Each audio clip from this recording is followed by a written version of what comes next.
Welcome to the Megyn Kelly Show, your home for open, honest, and provocative conversations.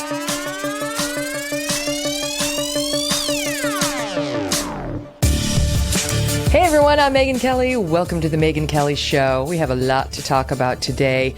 There's the massive number of schools being moved to virtual learning despite all we now know from nearly 2 years of this pandemic about how safe schools are for children and how damaging it is to them not to be in them.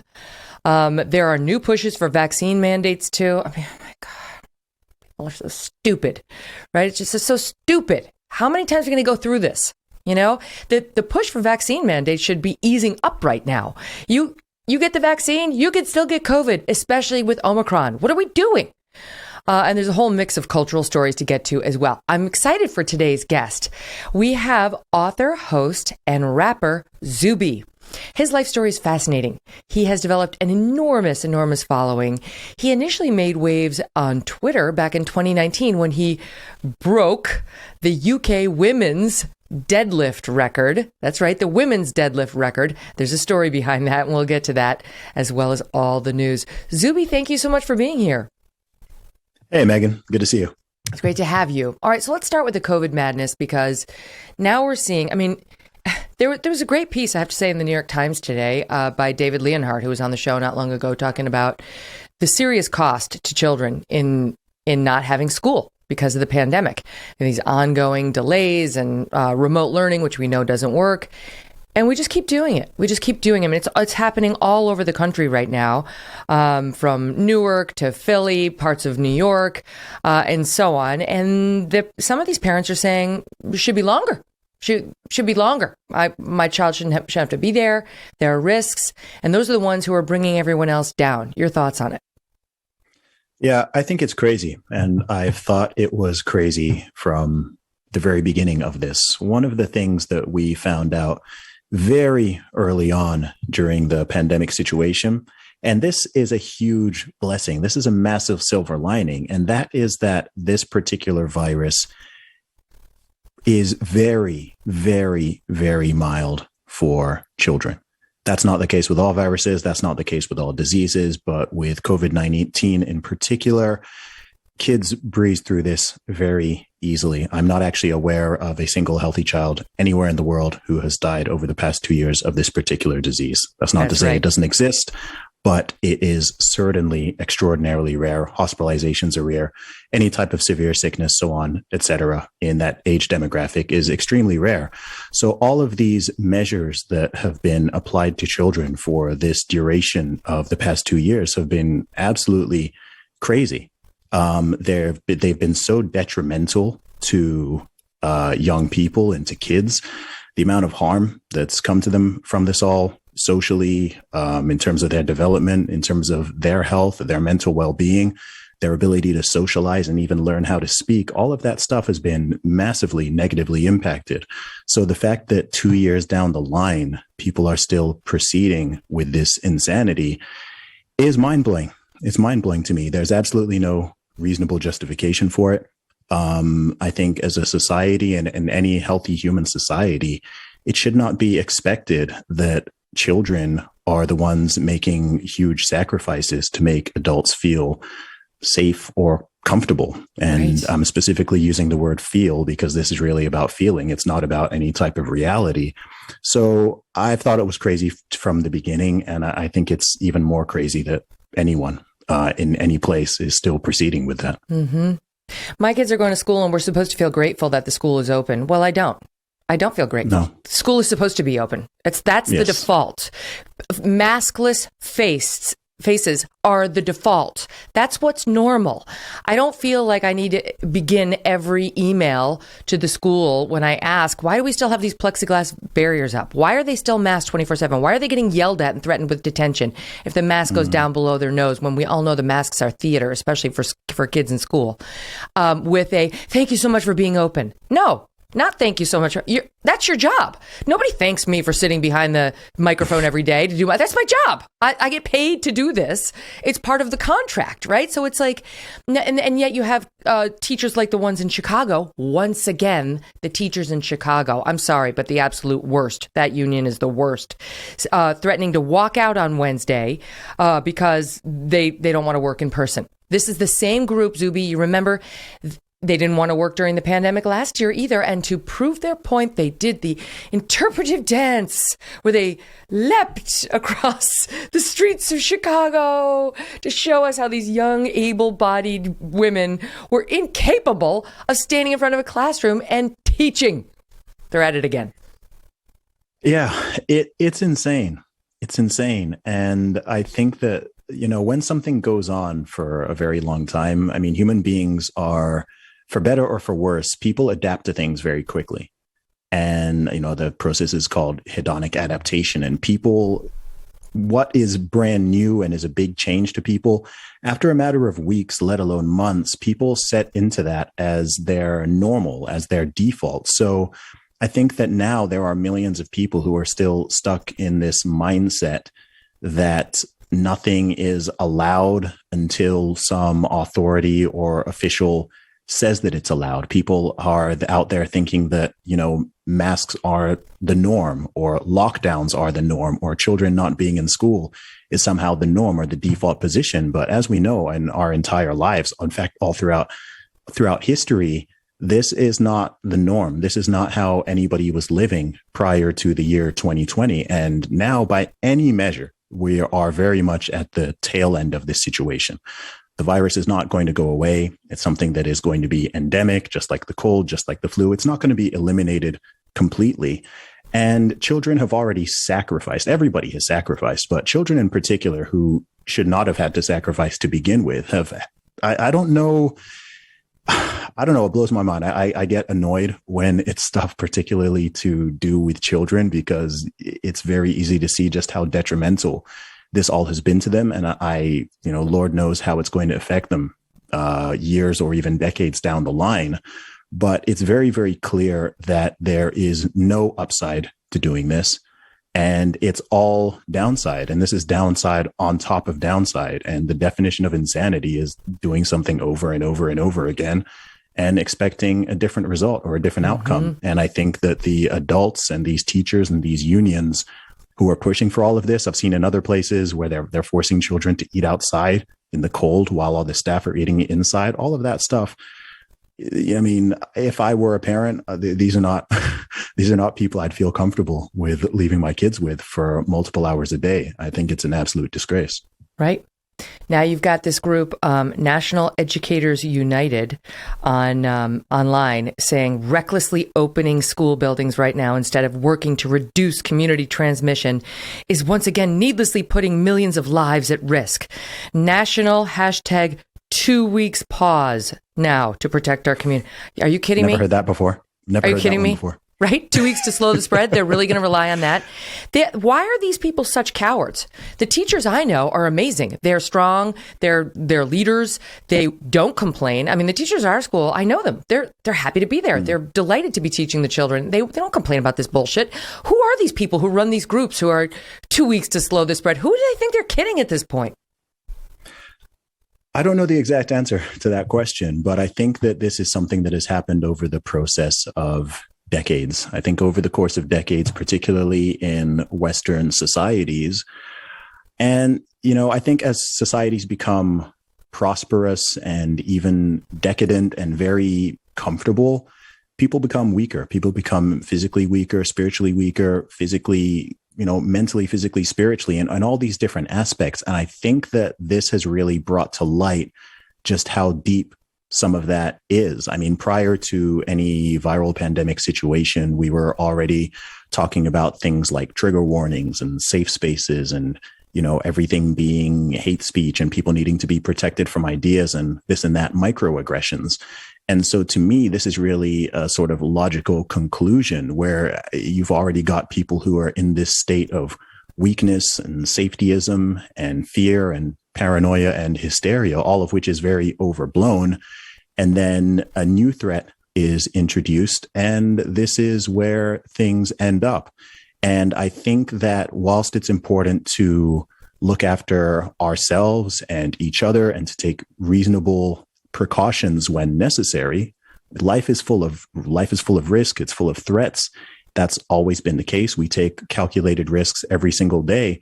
But I think that one of the best things you can do as an individual and as a society is to make individuals stronger.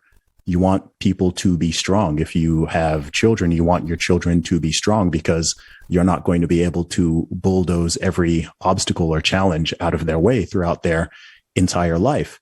And this seems to have been lost in Western society. And it seems to be that instead of trying to make people stronger and more resilient, we've just been trying to nerf the world, remove absolutely everything that could be a threat, a risk, anything that could offend anybody or potentially cause. And so I think we're really just seeing the culmination of decades upon decades of that mentality. And it leads to the situation that we're talking about here. That's so true. I hadn't really thought of it like that. I've seen the push for safe spaces and I'm sick of it. It's like, you can't, I like that, nerf the world. You can't do that.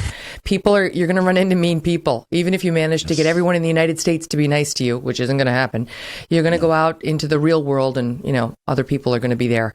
And you're right. It's kind of the same when it comes to COVID, where we are catering to the least strong denominator. To the weakest, most frightened denominator. And to me, it makes me angry because what's happened is you've got parents sitting at home who are terrified for no good reason. You got people who are Lysoling their lawns. I mean, this is crazy. And with the rest of us who are saying, just stop it. Like, that's not necessary. Let's get back and maintaining a sense of normalcy with our kids and with ourselves. Then we send our kids to these schools and out into the world, and they're told by parents who are hearing from those or by educators who are hearing from those other parents, get your mask up. Like the kids are receiving fear from the administrators and so on, who have to be on the receiving end of those other parents, right? So it's like, one thing feeds the other. And unfortunately, we all get sucked down by these terrified, non-science-based people who, for whatever reason, have chosen to live their lives in this cowering position. Well, I think there's been a lot of inversions that are taking place in society and culture. And one of those is that things which are not good traits, things which are negative traits or even vices, are being promoted as virtues or positives, right? So courage is a virtue, but we're living in an age where cowardice has become a virtue. In fact, if you want to show how good a person you aren't just scared, but you act and pretend to be even more afraid than you truly are, right? We're having this weird situation where if you are just living your life normally, or you are trying to live your life normally, or advocate for liberty, freedom, personal choice, all of that stuff, you're somehow the bad guy. Whereas if you are the person who is showing just how terrified you are and how committed you are to the cause of being scared and paranoid, then people are now feeling that makes them a better person, that makes them holier than thou. And that's a complete inversion. There's no virtue in being or acting absolutely terrified of everything, being afraid to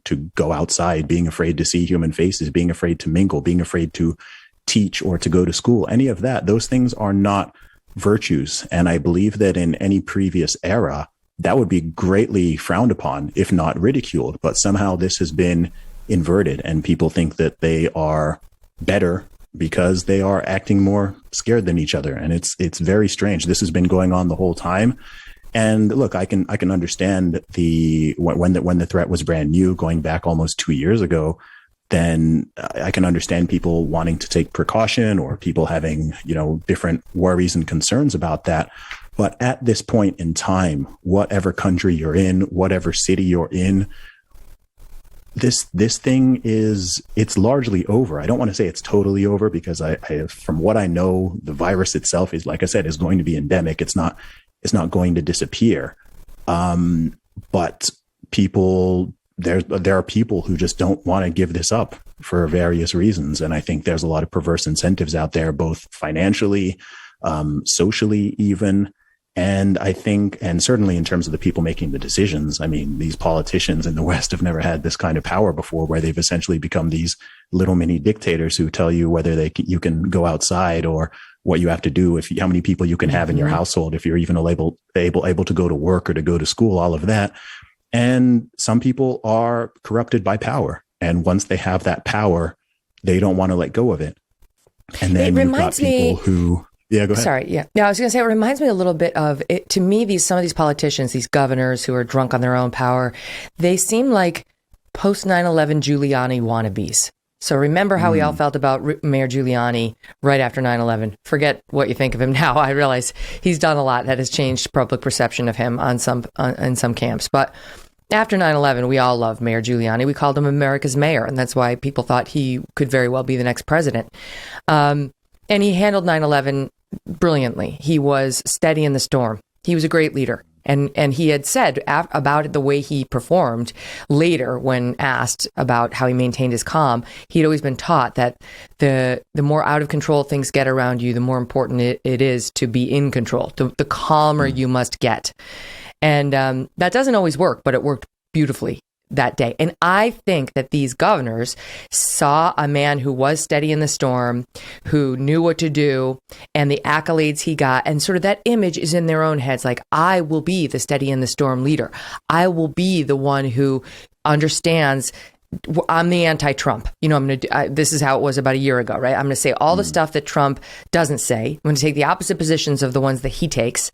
And now, even though we now have vaccines and we now have therapeutics and we now have a latest variant that is very mild for the vast, vast majority of people, it is a cold, people. It is. It's equivalent to a cold. They won't adjust. And it's important to say that is a good thing. Right. One of the most mind-blowing things throughout this has been the fact that there are millions of people who are addicted to the doom and the gloom and the despair. If you give them any type of positive news or anything that could potentially allay their fears or get them to calm down, they actually get angry. There are people who literally want a situation to be worse than it is, which is psychotic to me. Yeah. I mean, this is great news. It's good news that you're having fewer people. Oh, sure, more people might be getting sick, but you're having fewer people getting hospitalized. You're having fewer people dying. You're having, the situation now is infinitely better to how it was a year ago, let alone a year and a half ago. But to some people, that to them is not. It doesn't seem like they're happy about that. They somehow want this to keep going on for eternity. And for anyone who is in that mindset, I want to know what is their exit strategy. You know, I don't think they have an exit strategy. I think it's like they want to do this forever. Right.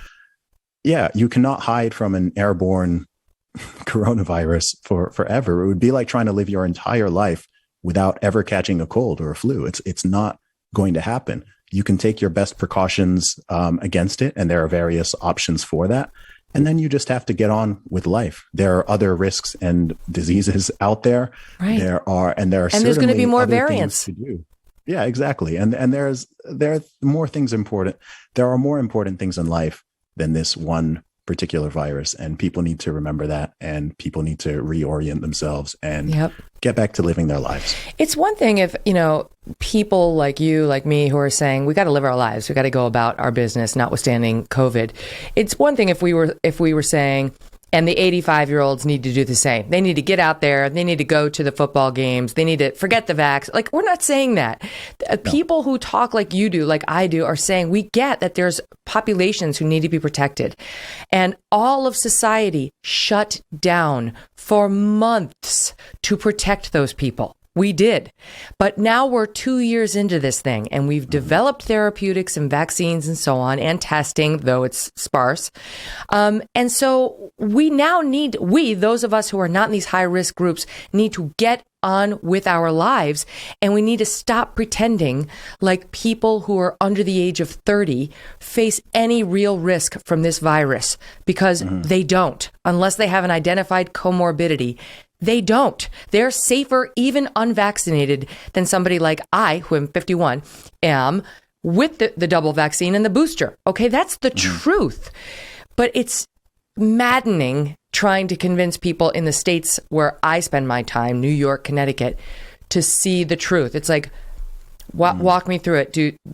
Does DeSantis have like magical children who are able to resist the vaccine in those schools the way, New York can? Or what about the kids in London, right?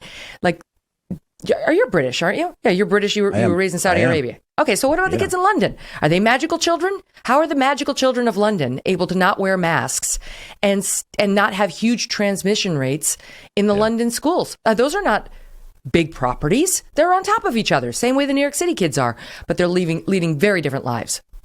Yeah, I mean, the whole thing got politicized very early. I mean, when I was in the USA, I went to 10 different states over the summer and the autumn period.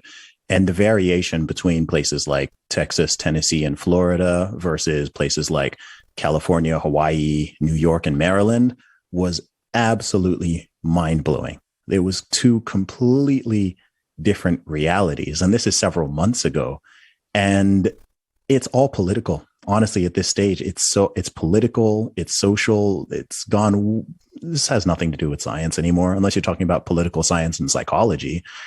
It's got nothing to do with that. I would argue it hasn't for a very long time. You can look country to country, city to city, state to state, and you can see the results, right? We're not speaking theoretically. You can, even within the USA, you can look at half of the country and see what's going on. You can look at the other half of the country, see what's going on. You can look at numbers. You can see what's happening on the ground.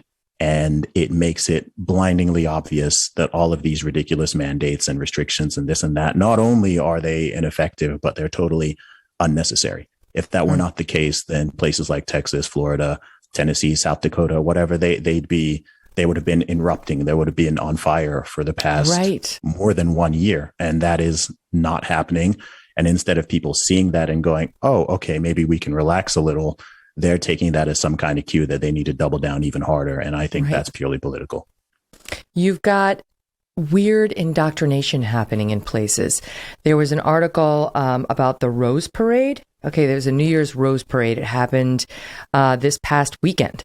And it's basically, there's a Rose Bowl football game between, this year it was the Ohio State Buckeyes and the Utah Utes. They were going to have a parade after the fact, and I guess they did. But they made a couple of modifications, Zuby. Number one, the Kaiser Permanente float, they have the floats in the parade. They decided not to put 20 frontline medical heroes riding on or walking alongside of their float, right? It's like they didn't want medical personnel to be associated with being out like near a crowd. And then the AIDS Healthcare Foundation received some criticism in connection with its float as it featured a robot nurse with a gigantic needle ready to administer vaccines. Their aim was to encourage equity and global vaccination. And I have to tell you, this reminded me of, I have seen the picture. I'm not going to share the picture because my friend sent it while at her child's school play.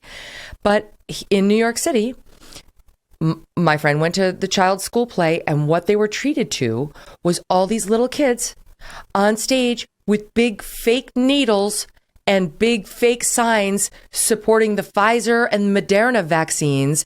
And then this little shame tent for the unvaccinated, like mean signs about I swear to God, these are single digit kids. These are, elementary school kids. It's indoctrination, right? From the Rose Bowl floats. What do we have? My producer's telling me. All right. Yeah, we got a clip. Okay, let's watch. Rose Parade floats slip important messages amongst the flowers and the seeds. And the AIDS Healthcare Foundation's float is using this futuristic landscape to encourage equity in global vaccination and treatments for COVID-19. There's the nurse. Robot nurse ready to administer vaccines, and she gets her orange color from dehydrated carrots and orange lentils. And her work isn't needed for the people participating in the parade today or attending the parade in the grandstands. Everyone here has to show proof of vaccination. And it's also the winner of the Queen Award for the most outstanding presentation of roses. Every year they come with a different theme, something really relevant, really, really important. So we very much appreciate the You think so? Really, really important. And for the people listening who can't see it, it's an absurd float with this, looks like a red robot she's holding the needle. It's going up and down, up and down. We've lost our bloody minds. Yeah, I'm not going to say we. I'm going to say they. Because I'm not involved in this. And have no wish to be. If I ever went to my kids' play and I saw one of my children standing up there with a fake vaccine needle, touting, like praising Moderna and Pfizer and shaming people who don't want to get the vaccine, I think I would storm the stage. I would literally storm the stage. I'm already thinking about storming some of my kids' sport events where they're being forced again to wear masks during the playing of sports. There's going to be some storming. I think I'm ready to storm, Zuby. Yeah, do it, Megyn. Do it. You got my full support on that. Look, it's completely crazy. I mean, one thing I'm always sensitive to and something I notice is when people start behaving or doing things that are totally unprecedented, right? Now, what's completely unprecedented here is this response and their reaction. That's what is brand new. I mean, our entire lives and well before them, there have been viruses, there have been coronaviruses, there have been diseases, there have been vaccines, there have been masks, there have been all of these things have always existed. But this whole culture and pseudo religion and cult that has been created in some places, especially when I'm seeing what's going on in some parts of blue state America around all of this, is completely unprecedented. The behavior is very strange. It's extraordinarily cultish. It is cultish. It's very weird. And like I said, all of these things have previously existed, and we just, we just dealt with them, and things were normal. There was no bullying or shaming or coercing or massive virtue signaling around any of this stuff. People just lived their lives, and we got on with things. Sometimes, sometimes we get sick. Sometimes we need to take some time off. Sometimes someone gets a disease. This happens, that happens. And none of that is new. But what is totally new is just, like I said, just the paranoia and the hysteria and the way that people are viewing each other and the hostility around that in some areas.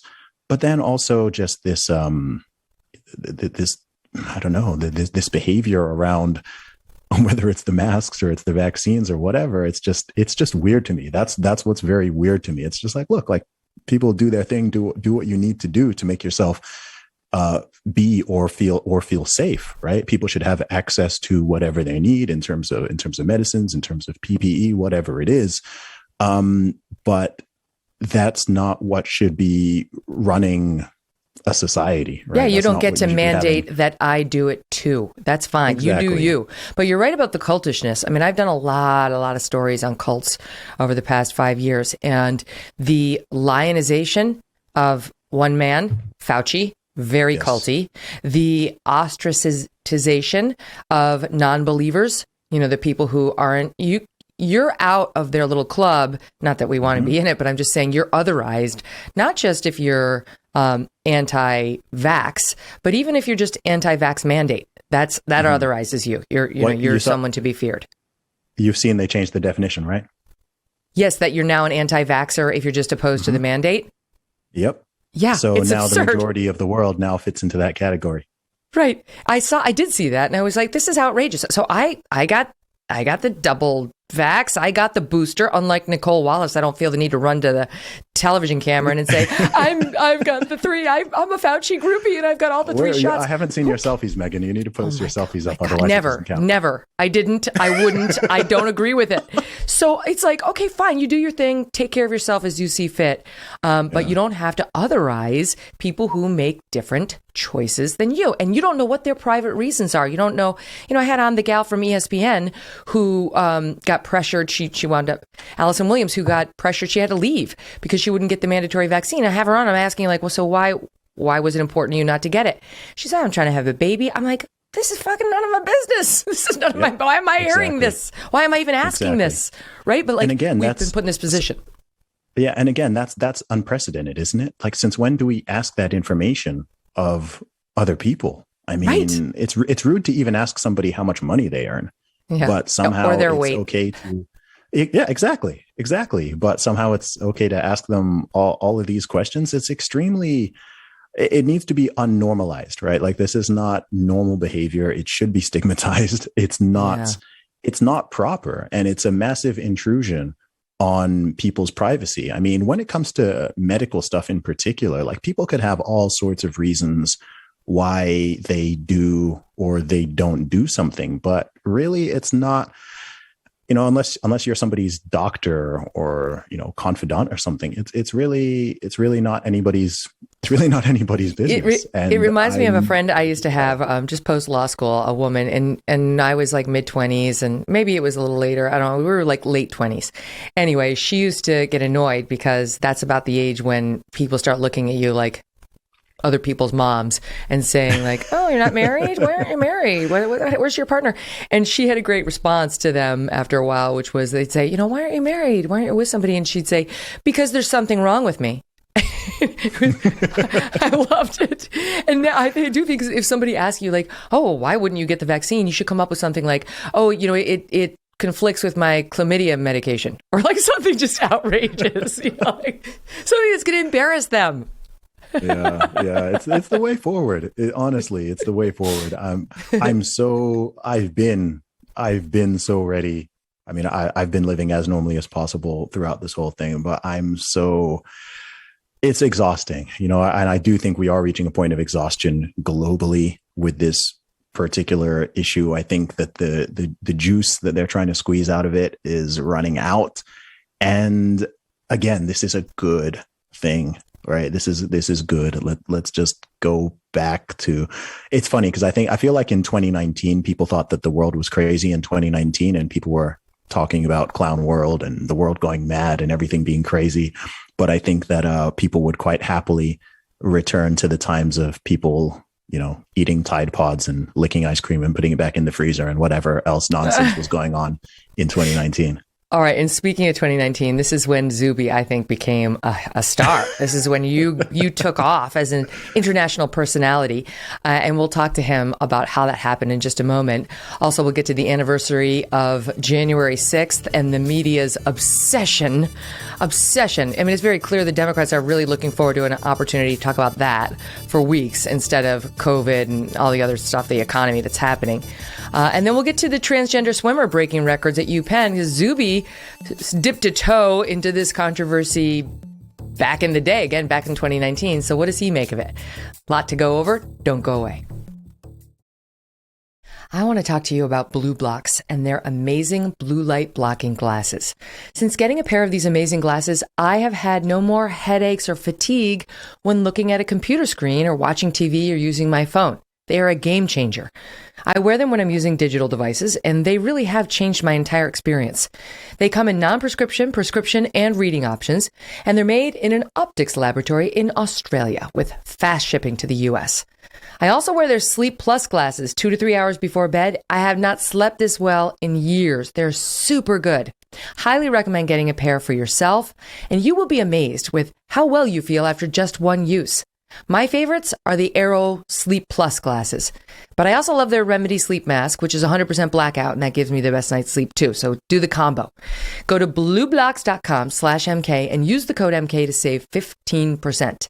That's BlueBlocks, BLUBLOX.com/MK and use the code MK to save 15%. Zuby, Zuby, Zoo. Oh, yeah. Zuby, Zoo, Zuby, Zoo, Zuby, Zoo, mon Dieu que c'est doux. Welcome back to the Megyn Kelly Show. Joining me today is Zuby. He hosts the hit podcast Real Talk with Zuby. He has a very successful music career and is an outspoken voice who you should follow in 2022 if you don't already. Zuby, have you heard that song? Zuby, Zuby, Zoo? I have. I think I came on stage to it once, in fact.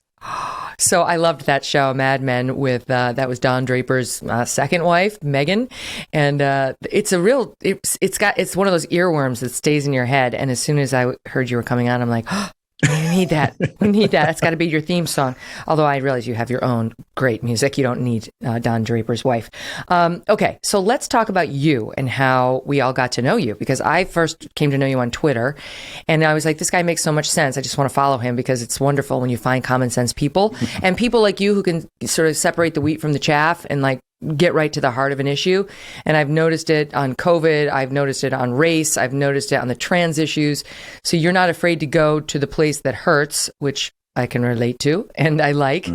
And one of the things you first did that with was the infiltration of trans women into biological women's sports, and what an unfair advantage that can create for the trans woman, and how no one for too long was really calling it out. You know, now we've gotten to this place where if you do call it out, you have to be terrified, for example, in the case of the UPenn swimmers, the women, that they might not get a job. These women, they don't want Leah Thomas, who is a man up until 2 years ago, and swimming as a man, swimming on their team, because the best they can get is second place, and they know it's unfair. And if you look at Leah Thomas looks like a man.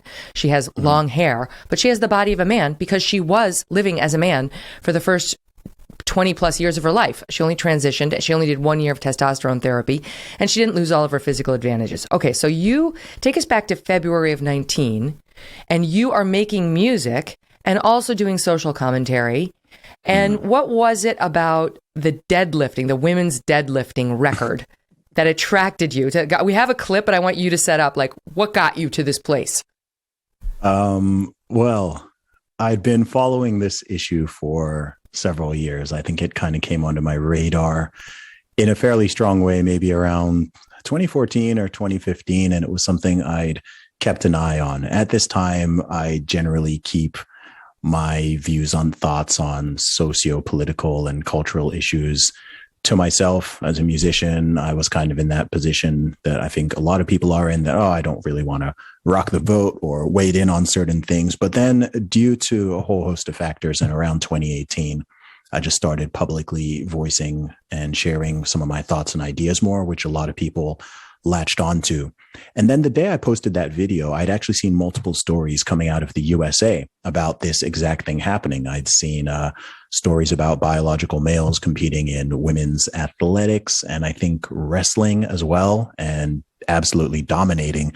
And I'm really good at deadlifting. And out of curiosity, I just Google searched the British women's deadlift record to see what it was in my weight class. And I believe it was around 210 kilograms. My personal best was actually like 275. 500 so plus I was like, pounds. Yeah. So I was like, oh, wow. Okay. I can beat that by over 100 pounds. And I just had that video on my phone already from one of my training sessions. Some people think it's from an actual competition. It's just from one of my training sessions. So I just posted it up with the caption saying something along the lines of, I keep hearing about how biological men have no strength advantage over women in 2019. So watch me destroy the British women's deadlift record without trying. P.S. I identified as a woman whilst lifting the weight. Don't be a bigot. So I just posted that up. I had about 18,000 followers at the time. I didn't expect anything crazy out of it. And the next thing I knew, this video went bananas. By the time I woke up the following morning, it had over 500,000 views. It had hit 1 million views the following day, and it just kept going and going, getting retweeted and going viral all around the world. And then the media started catching on to it, and I started doing a lot of interviews talking about it. Because when you see the truth of something that you're not allowed to talk about staring you in the face, it's cathartic. It makes people feel like, yes, I'm not an insane lunatic. People are gaslighting me. This is unfair. Here's a bit of the totally viral Zuby video.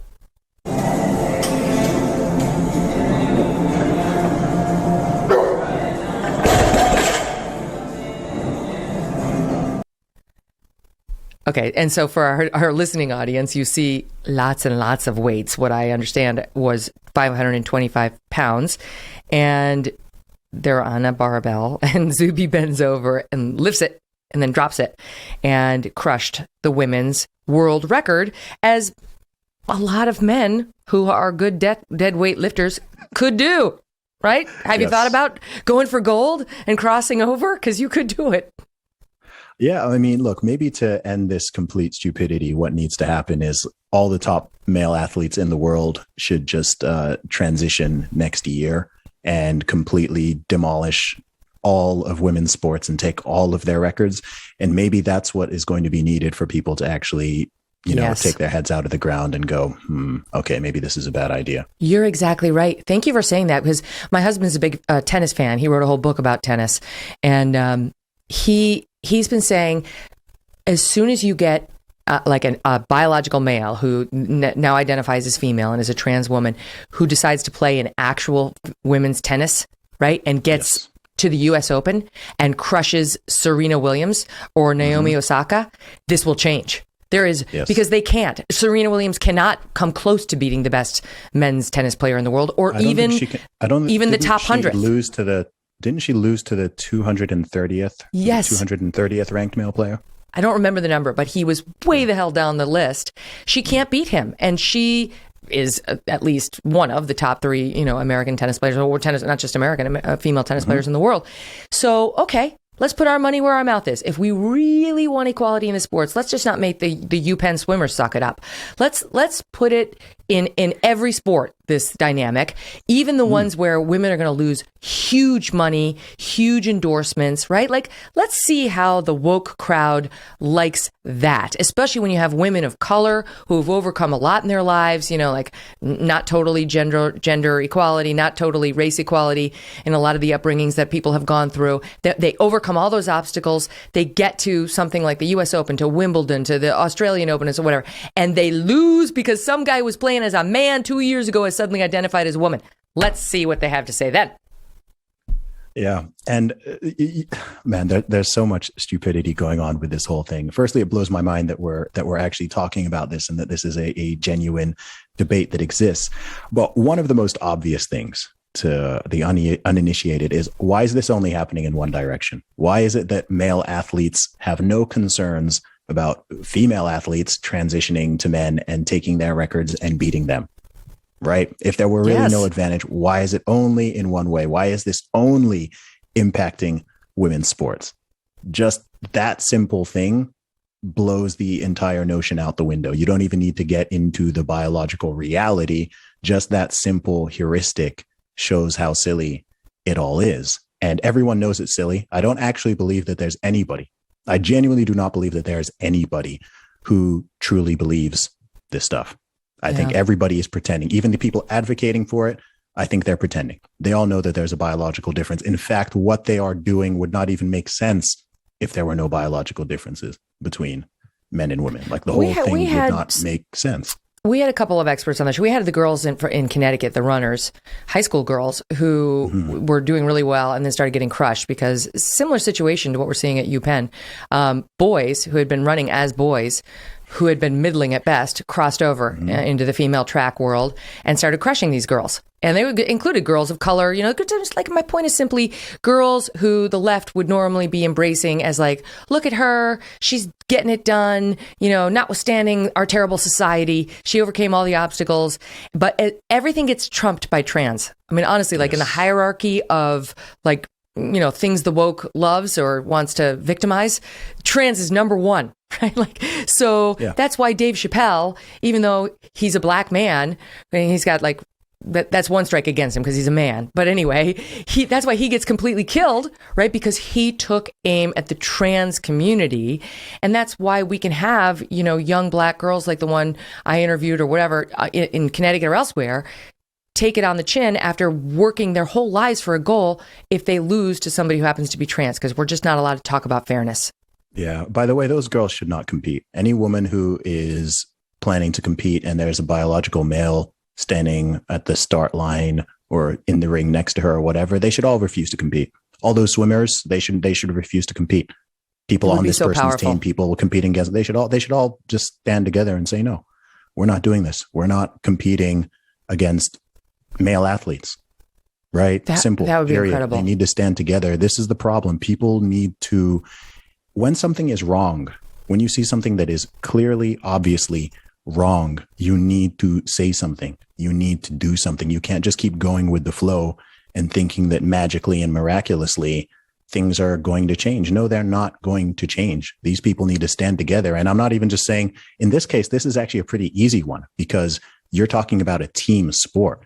So if you've got multiple competitors there and you don't need to be the one isolated person who stands up, you don't need to be the one nail that sticks out and gets hammered. You can all just stand together and say, you know what? No, we're not doing this. Then, what are they going to do? They're going to call everybody transphobic. They're going to call everybody names. It's like, who cares? I think all these women and girls, whoever it is, they need to stand together and stop allowing men to just smash through all their records and destroy them in swimming and athletics and all these other sports. Like, this is silly. I can't believe it's gone on for several years, and people need to stop being cowards about it and just stand up and put an end to it, as far as I'm concerned. That's a good point. I know trans men who, they transition from biological women, and they don't turn into men. They don't look anything like someone like you know what I mean, who has natural body mass and has natural, you get hair and you get a little bulkier and your voice goes down and your face looks different for sure. But you do not wind up looking like Tom Brady. You just don't. And you will never pose a threat in the athletic field to a man in the way that a biological man would to a biological female after he transitions to female. All right, Zuby's staying with us. We have so much more to go over. He's got some great stories, and some crazy stuff has happened to him over the past couple of years, which we'll get into. And remember, you can find the Megyn Kelly Show live on SiriusXM Triumph Channel 111 every weekday at noon East. If you haven't checked out Triumph Channel, it's fun. You should check. It's my favorite channel on Sirius, even before I got on it, I swear. So you'll love it. And you can also check out the full video show and clips by subscribing to our YouTube channel. That's youtube.com/Megyn Kelly. It's on fire right now. My goodness, my team pointed out to me that our opening monologue yesterday has gone, it's not Zuby viral, but it's viral. And it's all about 400,000. Now, that's a lot for us in a day. We only have, 250,000 subscribers, 60,000. You could help us get up to 300,000 if you would be so kind. We're still building. We just launched it. Anyway, check it out because it's all about COVID and the realization by people like Nicole Wallace that there's no outrunning it. We're just going to have to live with it. And by the way, you can also check it out on podcasts. That's how we got started. That's how we made our name. Audio podcast at Apple, Spotify, Pandora, Stitcher, or wherever you get your podcasts for free. If you go to Apple and leave a comment, I will read it. I've read them all. And while you're there, you can see our full archives, more than 230 shows. Don't miss that. I love my work, but sometimes I dread sitting down at my desk, or at least I used to before I got my X chair. Now, thanks to my X chair, I actually look forward to sitting in my office because my body feels so much more supported and comfortable. And more comfort means more productivity, helping my X chair pay for itself, thanks to how much more work I am getting done every day. If I'm feeling tight in your lower back, sometimes that happens, or stressed, I just turn on the Elemax massage feature and choose from 4 different massage options. If the office is running too hot, too cold, I just flip on the Elemax temperature regulation and I can heat or cool my lower back. You can have this too. And once you feel the customized support of X-Chair's patented dynamic variable lumbar, or DVL, your back will never be happy in any other chair again. Take my advice. Try X-Chair for yourself, risk-free, for 30 days. Once you realize how much better your chair should be treating you, you will never go back, I promise. Go to xchairmk.com now.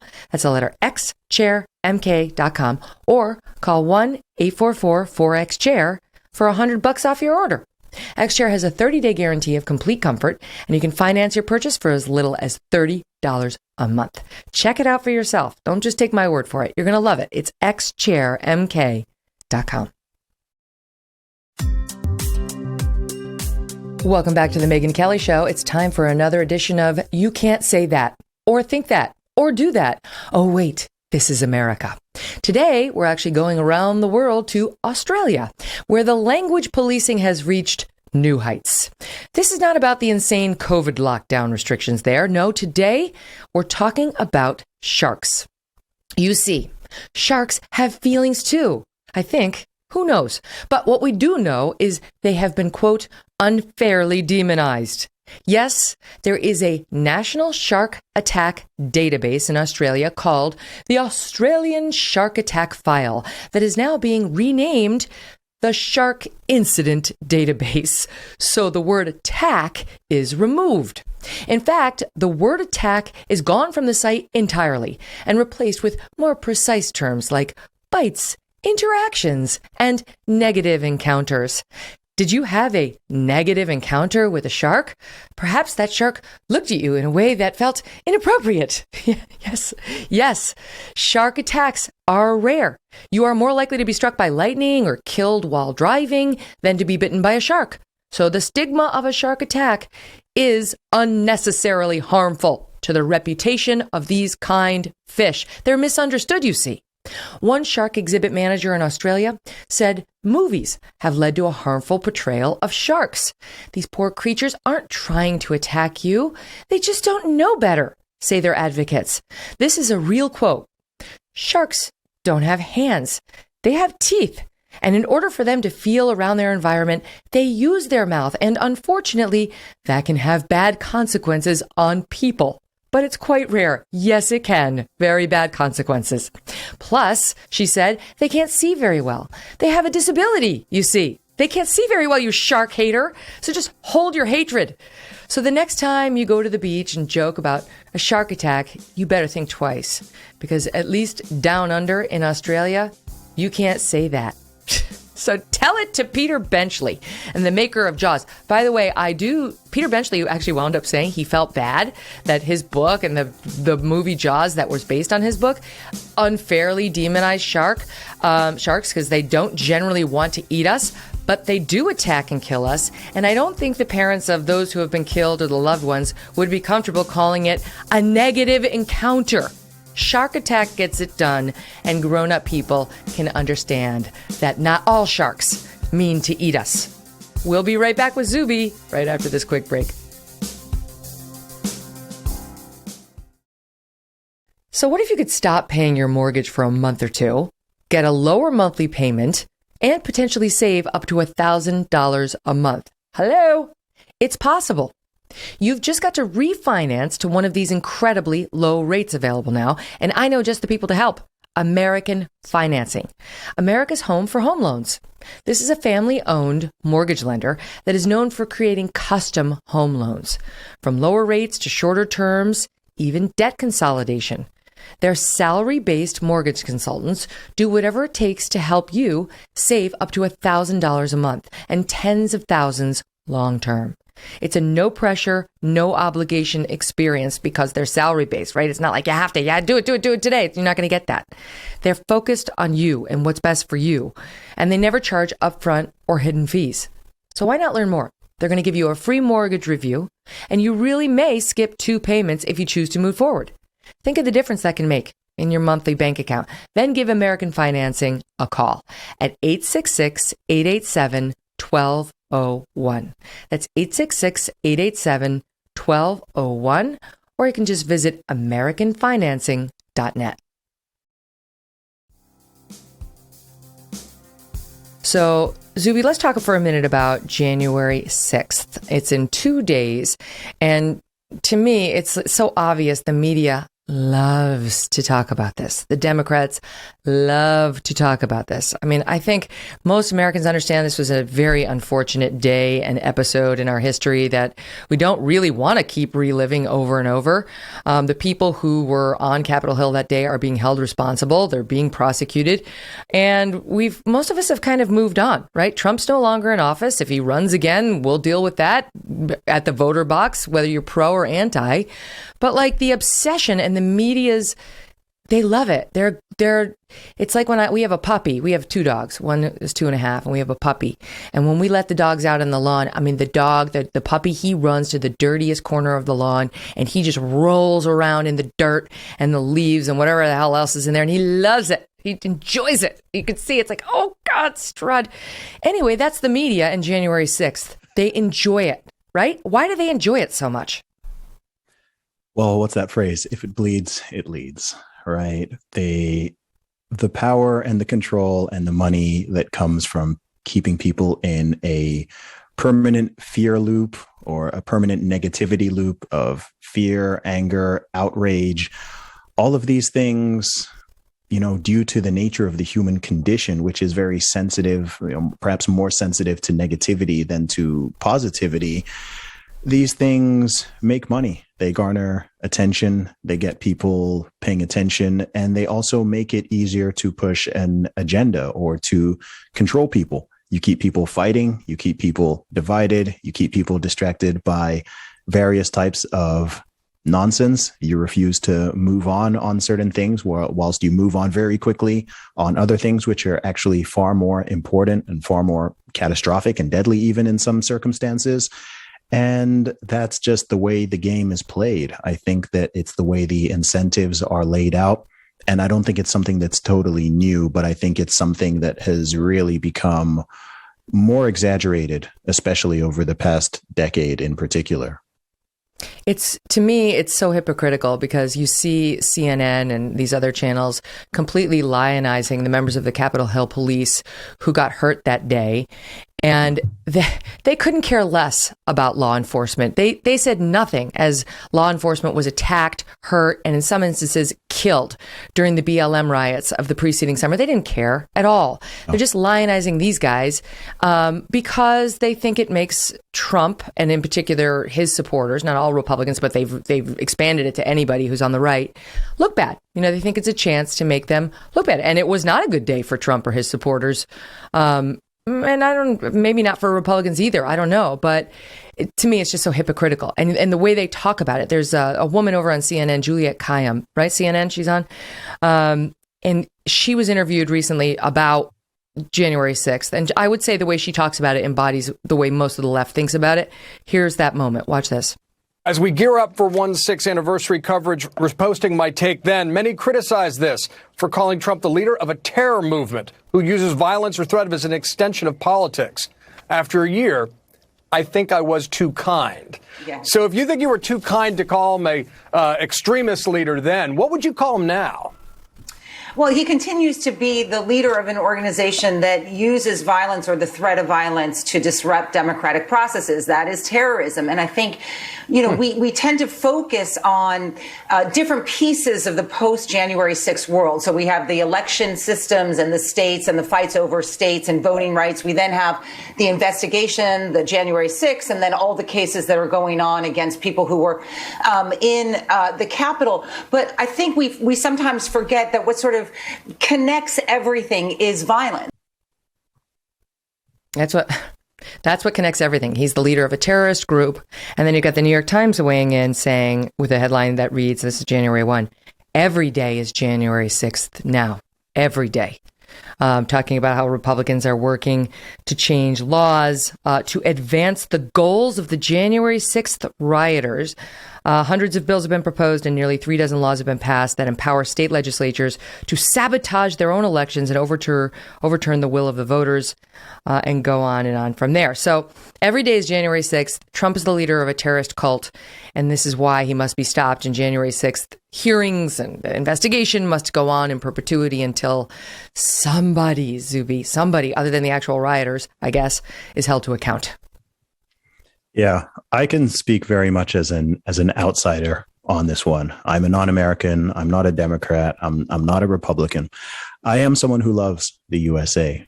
But one thing with the USA is that everything is so hyperbolic and partisan and exaggerated, and it gets exhausting. Like it gets so much. I mean, it's great that people become passionate about things, but when it's always this us versus them and left versus right and red versus blue and this and that, it becomes I don't know. It's very, very exhausting, especially considering that most people are not sort of firmly in any one of these camps. I mean, the notion that there's only sort of two political views or parties in a country of over 330 million people is mind-blowing to me to begin with. But as someone who doesn't have a dog in the fight, but as someone who has lots of American followers and friends and supporters, I don't know. I just wish that there could be less of this, dishonest, super ultra partisan hackery. I don't think it's good for the nation. I don't think it's good for I don't think it's good for individuals, and I don't think it's good for the collective society as either. Always putting people at each other's throats, whether it's along political lines or racial lines or this lines or that lines. I think it's something that has always existed to some degree, for sure. But it really seems like it's been amping up over the last few years. And I think that if it goes unchecked, then it's going to result in more disruption and more polarization and ultimately in more violence, because there's only three ways you can resolve any conflict. You can talk it out, you can separate, segregate, divorce, or you can physically fight. Those are the only three ways to solve any type of conflict. And when number one is getting shut down and people are not allowed to speak or fearful to speak, or people are being deplatformed or censored or ridiculed or this or that for their very basic and moderate ideas, then that's a problem. And then, unless you want to have a full-on secession and split into multiple countries, then you certainly want to avoid two. And so number one needs to always be held open, because otherwise that's when you end up with violence. That's when you end up with these protests turning into riots, which are then turning into people getting murdered and people getting hurt and people fighting in the streets and this and that. And then when you have dishonest people in the media who are just throwing more fuel on that fire, I think it's deeply irresponsible, and I think that it's important for all Americans, whether people are in the media or in politics or outside of it, to just do their best to bring the temperature down a little bit. I feel like the temperature is really, really heating up, and some people would like to try to blame this on one individual or one politician or anything like that. But I think it's actually a sort of collective responsibility and duty for that to happen. But I think that it needs to start at an individual level. And I don't know. That's one of the things I look at in the States. And here, I'm in the UK right now, and in the UK, of course, there are certain issues with politics and with the media and so on, but it's not as hyper polarized and hyper partisan. I think that's something that's relatively unique to the USA in a way. Great. Oh, lucky us. I'll say a couple of points in response to that. Yes, completely overstated. One of my beefs when they were talking about, when the media was reporting on this, was several outlets, from the Huffington Post to somebody from the Washington Post, somebody from ABC, I could go on, referred to this as worse than 9/11. January 6th as worse than 9/11, when 3,000 Americans were slaughtered before our very eyes, including children. How dare they? How dare they? And I don't care how many times they try to shame me. They say I downplay it. No, I'm not downplaying it. You're overplaying it. It was bad. It was embarrassing. It was a disgrace. It wasn't anything close to 9/11, and shame on anyone who makes that comparison. But secondly, I would say not only is it bad for the country, it's bad for Democrats. I don't think the Democrats want to continue talking about Donald Trump. I think the media does. I think Democratic leaders want to talk about him because he's become their boogeyman. But I think most Democrats would like to move on. They would like to find their next round leader. I think they've realized it's unlikely to be Biden or Harris or Pete Buttigieg, at least next time around. And they're worried about what's going to happen at the top in 2024, as they should be. And this constant, we got to go back to Trump, is just a card. America, other than his core supporters, is ready to move on to the next topic, right? The next topic of conversation. So I think they do this at their own peril. I don't think even the Democrats are in the mood for months and months more of Donald Trump, MAGA, and January 6th recriminations. But we'll see, because I think the ship has sailed, and they're going to pay a price for this come November. Let me ask you about text censorship, which you mentioned. That's been in the news very much this week. We had a couple of issues. Marjorie Taylor Greene, now permanently banned from Twitter. I guess she also said that she was banned from Facebook, but Facebook says that's not true. She's a congresswoman, and her official congressperson's account is still open, but her personal account permanently closed on Twitter. They say for misinformation. She questioned the safety of the vaccines and said that they've killed a lot of people, something to that effect. So she's gone permanently. So is Trump permanently from Twitter. And then you have Dr. Malone, who went on with Joe Rogan. And that episode, and he's the guy who helped invent the mRNA vaccine technology. He gave an interview to Brett Weinstein, and Brett Weinstein had troubles with this too. I had Brett Weinstein on the show in summer, really debriefed him about it. We went over, the claims made and so on. was not deplatformed. And the episode stands if you want to go listen to it. But I'm concerned that the Joe Rogan episode was pulled by YouTube. It's still on Spotify, where Rogan's show now lives. But more and more, big tech has said there are certain things you may not say. You may not question vaccines. You certainly may not, as the inventor of the mRNA vaccine, get out there and, cast doubt on the power and the motives of big tech. And I've said from the beginning, Zuby, I think some of this, as you just alluded to, was baked into the minds of the people storming on January 6th. Some of this distrust, like every time we censor somebody, even if they say stupid shit, it leads to a distrust in sort of the previously accepted mainstream avenues of information. And so it's only a downward spiral. Yeah, absolutely.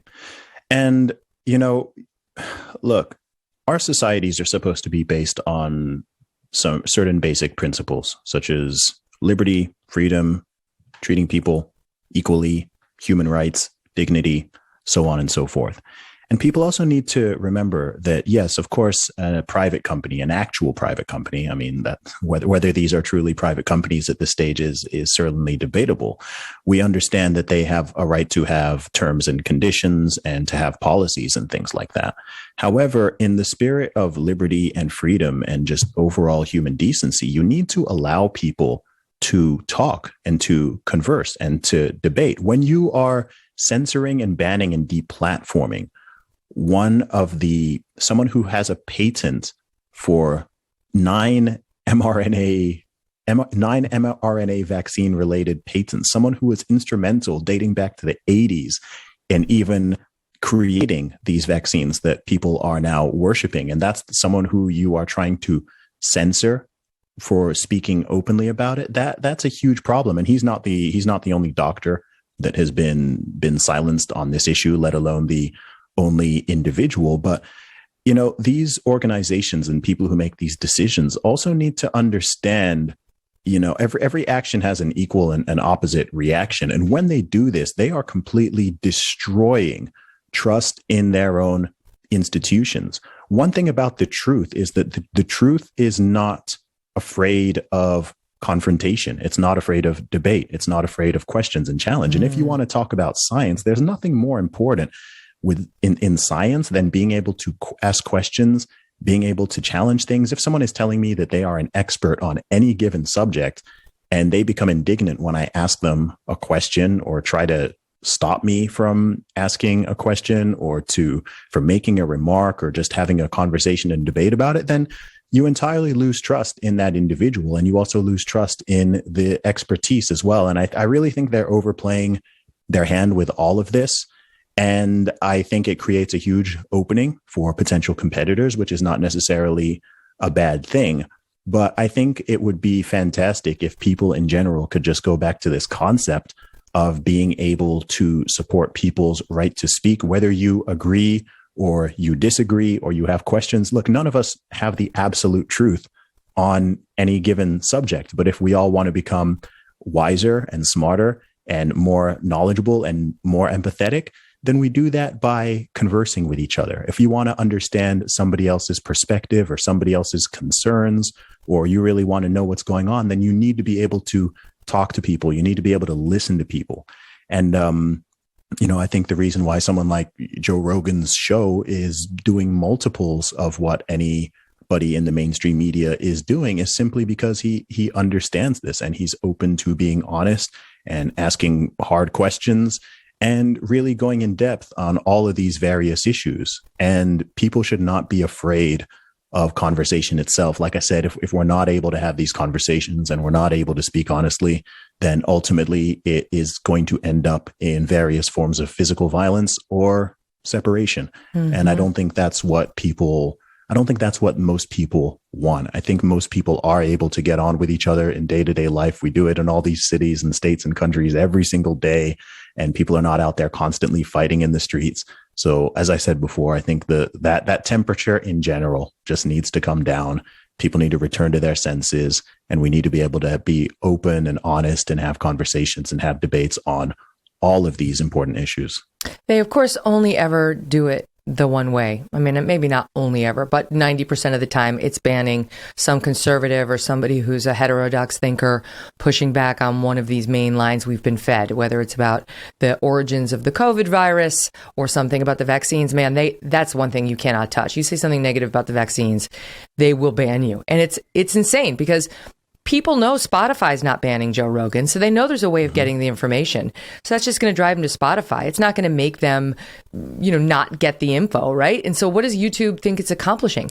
I mean, even when we talk about COVID on this show, like yesterday's show, they always slap a warning on it on YouTube. Like, for COVID information, go to this file.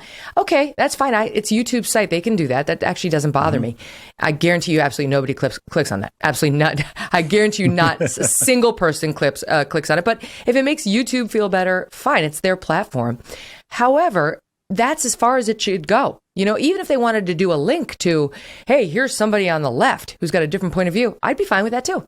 But to remove it altogether as though like these words cannot be spoken. And I would even go so far as to say, yes, I see the situations where they should do that. I was totally in favor of removing the ISIS videos on how to make a homemade bomb. What is the purpose of leaving that on there? What's the positive to society in leaving that there? But you can't say the same about a discussion with Dr. Malone. Come on. And yet they grow and they grow. And every time a conservative tries to start a new platform, it seems weak and meandering and not all that hopeful. Even the one that Joe Rogan's promoting, Gutter, by Jason Miller, former Trump associate. Getter, yeah. Look, I'd love to see it grow and become strong. But right now, it's like Joe Rogan's got 8 million followers. Well, that's not real. They actually count Joe Rogan's Twitter followers, which that's not, Getter is not as big as Twitter, not anywhere close. And you saw what they did to Parler, which is now a shadow of its former self, and so on. Yeah, absolutely. I really think that they're shooting themselves in the foot. I think, look, in the grand scheme of things, we also need to remember how new this all is. When we're talking about social media and we're talking about we're less than 2 decades into all of this. So I think that there are a lot of growing pains. There are a lot of teething problems. There are a lot of things that are still to be worked out. We haven't had these technologies for centuries. And so, sure, some things are going to be mistakes. Some things are going to be intentional and malicious. Some things are going to be purely political and, politically motivated.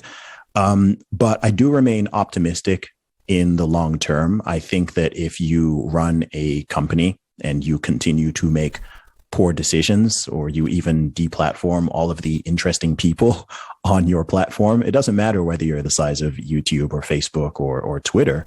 Eventually, you're going to have a competitor that is going to come through and rise up. Every time you do this, you're creating an opening for more and more competitors. So while there's going to be a lot of turmoil and problems in the short term, I do believe that in the long term, things are going to work themselves out. You're having more and more decentralized technologies coming up, and you're getting more and more platforms that are coming. Now, sure, they might be in the early stage, but I remember when Twitter and Facebook and all these other platforms were very much in their early stage. And, I don't hold the position that any of these big tech companies is untouchable. There are some people who seem to believe that there's no way that Facebook could be toppled, or there's no way that Google or Twitter or even Amazon could be toppled. They can all be toppled. If they make bad decision after bad decision after bad decision, then there are going to be entrepreneurs who come up with new ideas and technologies that do the job better and serve the people That's better. a good point. It might take Don't a while. forget, MySpace was the big first, social media giant. I remember Rupert Murdoch bought that just as I started at Fox News, and it was like, oh wow, that's an exciting investment. Wrong, right? Like, of course, Facebook took off, and that was the end of that. I remember when I had 30,000 followers on MySpace, and I remember when MySpace lost its gusto, and I lost access to that. And at least you didn't have heartbreaking time. Hundreds of millions of dollars invested like Rupert. Although Rupert, he's doing fine. He can take the hit. Okay, weird turn, but let me just ask you quickly, because speaking of not being deplatformed but getting blowback, so I don't say the names of shooters on my show. I haven't in over a decade. These mass shooters, because they often want infamy, and I decline to help. So I'll just start with that. But there was yet another mass shooting in Denver on December 27th. The gunman killed 5 people, wounded several others, including a police officer, in a shooting spree. It included a car chase and gunfights with law enforcement and so on. And the man who was killed was 47 years old. And what's crazy is this guy was on your podcast. So, and I understand people are giving you weird blowback, like, why did you, whatever. That's just nonsense, right? You didn't know he was going to be a mass shooter when you interviewed him. He had a series of books out that you thought was interesting and wanted to talk to him about. I get it. But were you shocked when you heard, because it turns out not only did he kill 5 people, but 2 of the people he shot, according to what I read, he named in his book series as then, sort of fictional characters who would be shot. And then he did, in fact, kill them. It's such a crazy story, and I just wonder how it affected you personally when you learned that news, that this guy, went on and did this. This is still very new news. Yeah. I mean, in terms of the news itself, it affected me in the same way any other horrible tragedy or incident that I'm not connected to would. Human beings losing losing innocent lives violently for no reason, not like there really can be a reason per se. It's always sad. It's always harrowing. I put out just one statement about this because, of course, when you've got people who view you as a political opponent or ideological opponent or whatever, they're going to use whatever stick that they can find to attempt to hit you with it. So I just put out one single statement about that. But honestly, I'm not, I have no connection to it. Anyone who was trying to implicate me in this somehow or say that, this. I mean, you must have interviewed hundreds of thousands of people throughout your career. I've interviewed killers for sure. Yeah, exactly. So the notion that, you have anything to do with their past or future actions years down the line is totally ridiculous and disingenuous. So I put out a statement just to say that, as well as just to give condolences to, people who were directly affected by it. For me, that's it. I don't really have anything more to say on that. It's a sad story. It's tragic. Can I ask you, when you spoke with this guy, did you get a sense, like, because I've looked back, the killers I've interviewed are people, for the most part, some exceptions, who were like out there denying that they killed their wives before we actually knew that, yes, they did, right? So like they're coming on doing a media tour like, no, I didn't do it. And you're always like, right? So when you interview this guy, he was just an author with some provocative writings. That's it. So now when you look back, and I think you did the right thing, you pulled the YouTube interview version, though I think there's an audio that still exists. But when you look back now, do you see like there were signs or there were red flags or, I always look back at my interviews and say like, yes, I can see that's where he was lying or that kind of thing. Honestly, no. People like to try to retroactively fit these things based on the knowledge that they now have several years later. Yeah. But honestly, no. I mean, in the world of writing and art and music and everything like that, and just life in general, sure, some people are a little bit eccentric or have strange stories or whatever it is. But the notion that, this is something that was an obvious red flag or something like that, honestly, no. I've actually kept up the audio version of the interview for posterity. I didn't want to have it on YouTube. Number one, because I didn't want to profit from it in any way. But also for anyone who was potentially, affected by it in some way. I just kind of felt like it's not proper to have the video out there on the world's second biggest search engine. But yeah, no, I don't really have much more to say beyond what I put out in that single statement. Well, it's lunacy really for anybody to be. Everything. You shouldn't be associated with this person in any way other than you once interviewed him. And for anybody to be saying you shouldn't have because he wrote violent books, well, that's nonsense. There are a lot of violent books out there, tons of violent books, in which the authors don't go on to create mass carnage. It's just an awful situation. And I'm sorry you got swept up in any way, just that your name was even mentioned. I did think it was worth asking you because I just think it's so eerie when you find out after the fact that, somebody you've been talking to had a secret side or was holding up a veil, or, because clearly this guy was disturbed, I'm sure, for a long time. And yeah, condolences to those who were killed and those who are grieving those murdered by this guy.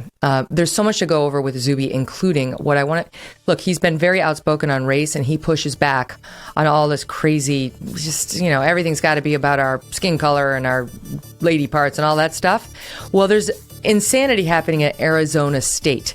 These two girls who got these two white men kicked out of their multicultural center because they were white men who had something supportive of police and anti-Joe Biden on them, now claim they have been victimized by the university. We're going to play the latest soundbite and get Zuby's reaction.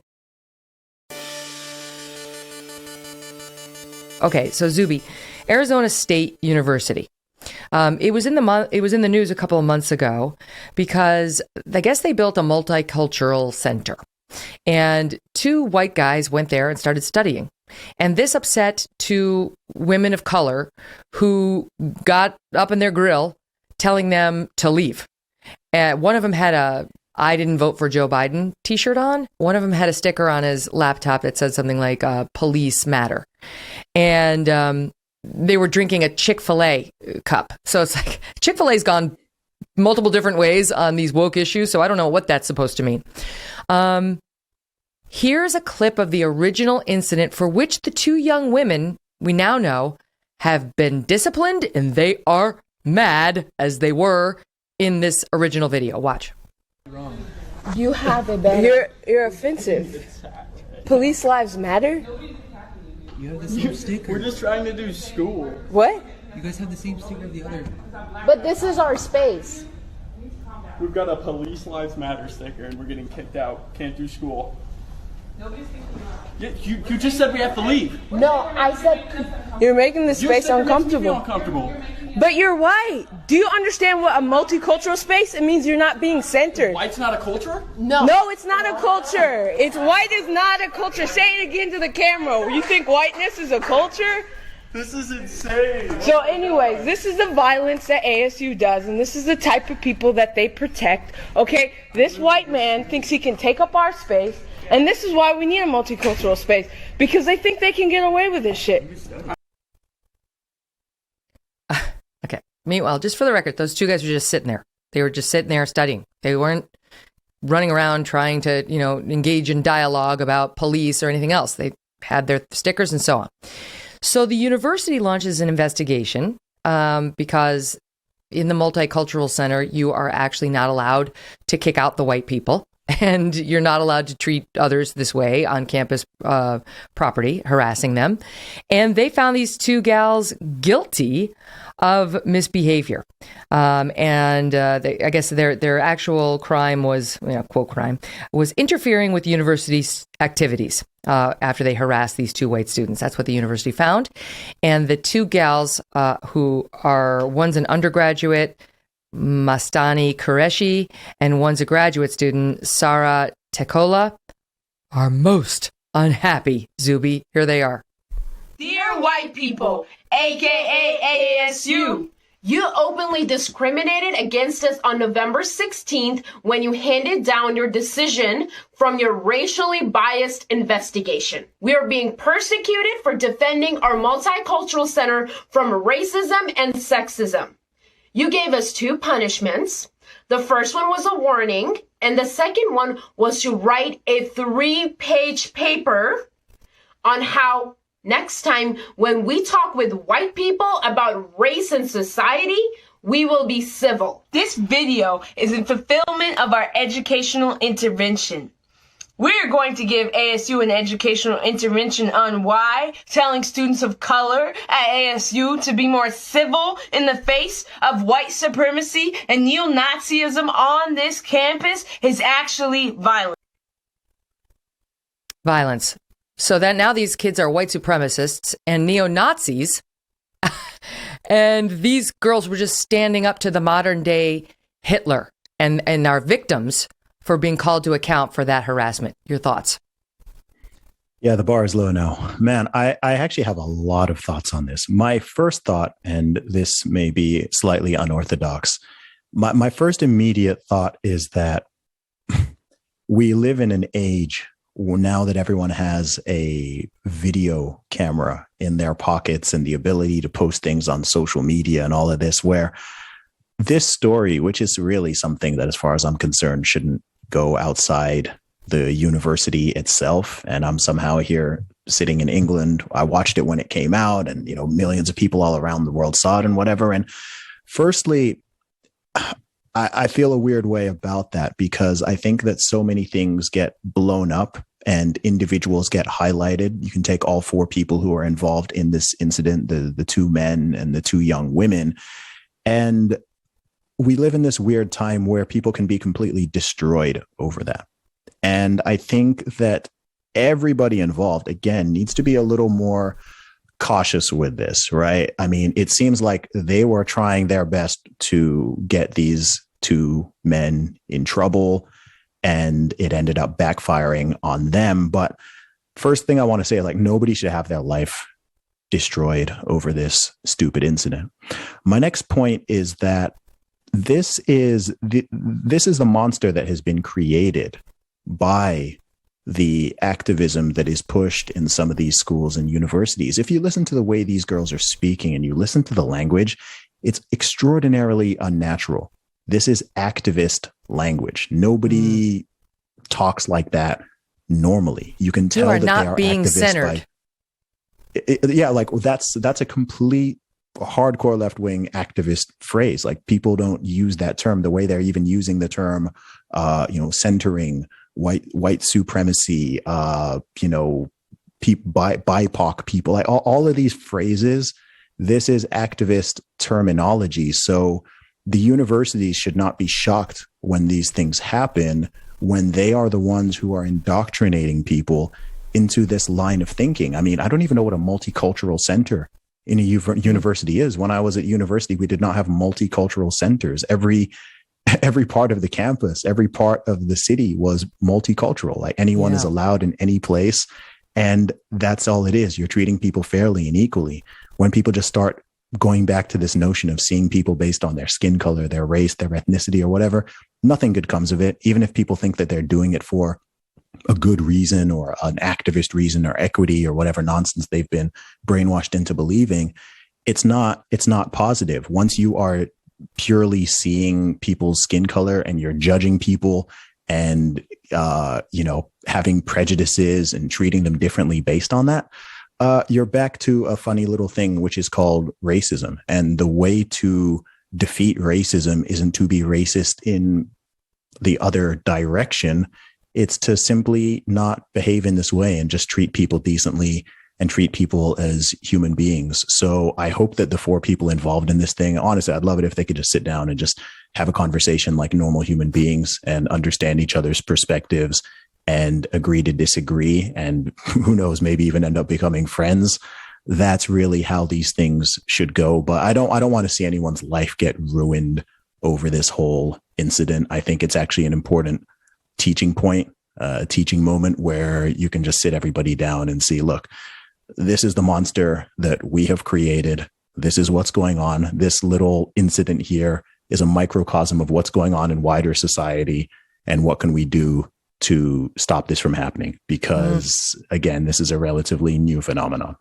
Well, it'd be nice. It'd be nice if Arizona State took this as a reasonable chance to stop its wokeification and say, Yes. This is not the way forward. And if you give 1 inch, you've given already the entire, forget mile, the entire game is gone.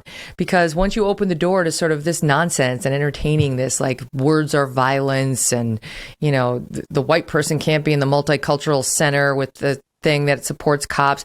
Once you start even engaging in that, you've lost. You've lost. Yes. And there's no better example of any of that than what happened to Brett Weinstein, speaking of him, at Evergreen College. And go back and look at those tapes of the students inside the head of school's office screaming at the guy. He wanted to go to the bathroom. They, had to ask for permission.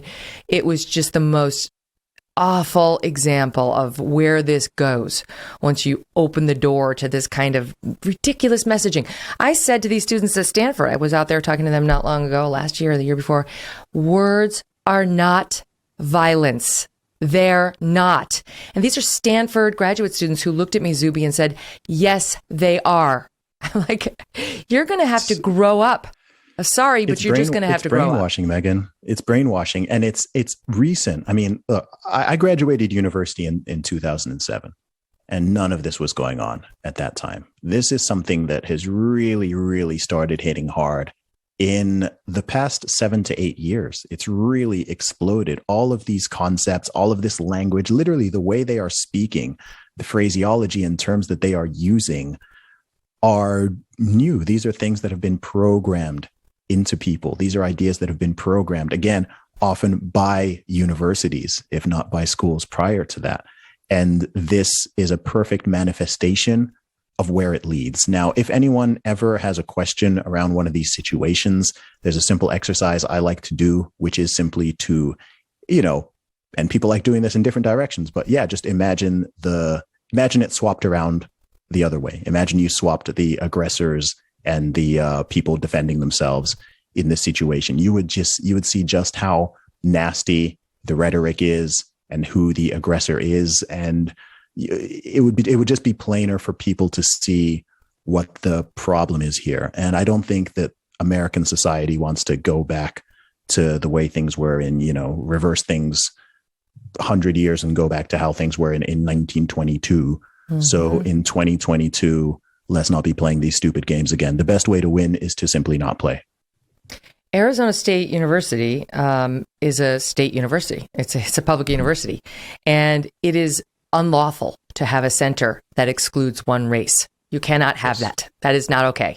So whether whiteness is a culture or not, I have no idea. I don't waste my time thinking about those things. But I do know it's unlawful for any group to tell another racial group they may not enter because of their skin color. That's not the way it works here in America. Thank God. Okay. So speaking of dueling, measures on the woke scale, we talked about that earlier, and I mentioned Dave Chappelle. There was news about Dave Chappelle. I'd love to ask you about this. This is insane to me. So Patton Oswalt is a comedian who is also an actor, and he's kind of an activist too. He's a left-wing activist. And he's been, I guess, friends with Dave Chappelle for a very long time. I didn't know any of this, but he was with Dave Chappelle, and he posted a picture of the two of them on Twitter and Instagram from New Year's Eve and celebrated his friendship with Dave Chappelle, one of the most successful people in the world, right? And most beloved. Not in all circles, I understand, because of his trans comments, but Patton Oswalt does this. And he has now got his tail between his legs, apologizing deeply, I guess sincerely, for having the nerve to post a picture of himself with his friend of some 34 years. I think that's what he said, 30 plus years. He's embarrassed that he did it. And let me give you just a couple of phrases from his long now apology. Okay, so first, he posts, they both had finished comedy sets in Seattle, and Chappelle invited him over to do a set at Chappelle's place. He said, great. He says, I ended the year with a real friend and a deep laugh. Can't ask for much more. Very nice. And then came the backlash, right, against him for daring to do that, with just to post a nice picture of him with Dave Chappelle. 34 years we've been friends, by the way. He does agree. Then he says he's done lots of things. He's refocused, refined ideas a lot. But we also disagree 100% about transgender rights and representation. I support trans people's rights, anyone's rights, to live safely in the world as their fullest selves. For all these things he's helped me evolve on, I'll always disagree with where he stands now on transgender issues.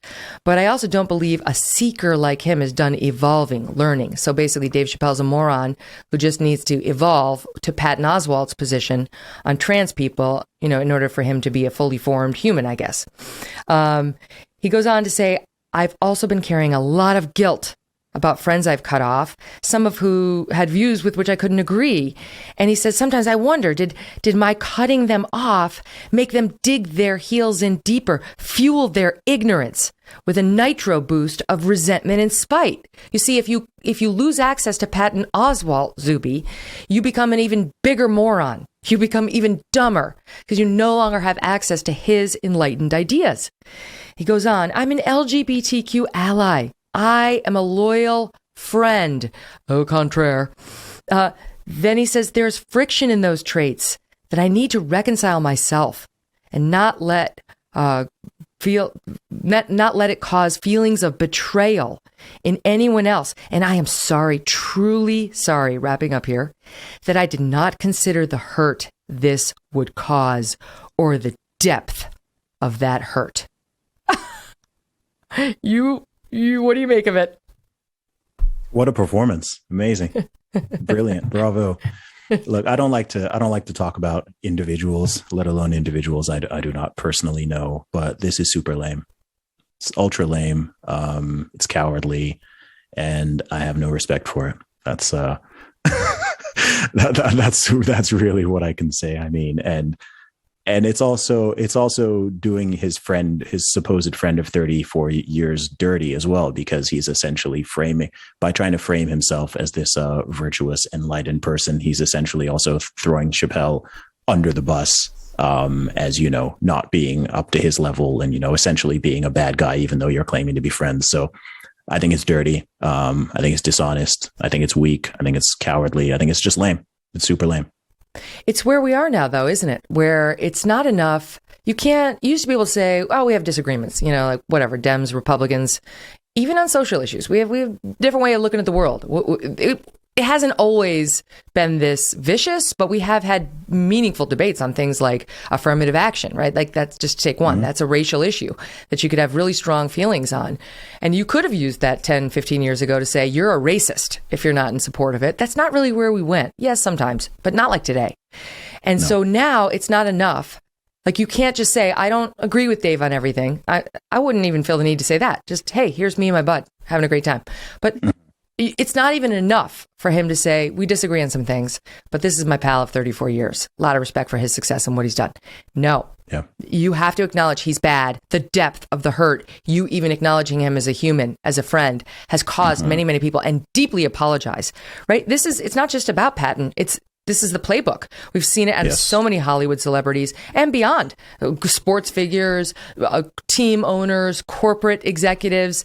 It's pathetic. To me, it's pathetic that so many people feel the need to do this. Yes, it's absolutely pathetic. It's absolutely pathetic. And it's a big part of the problem. As I always come back to the point of cowardice.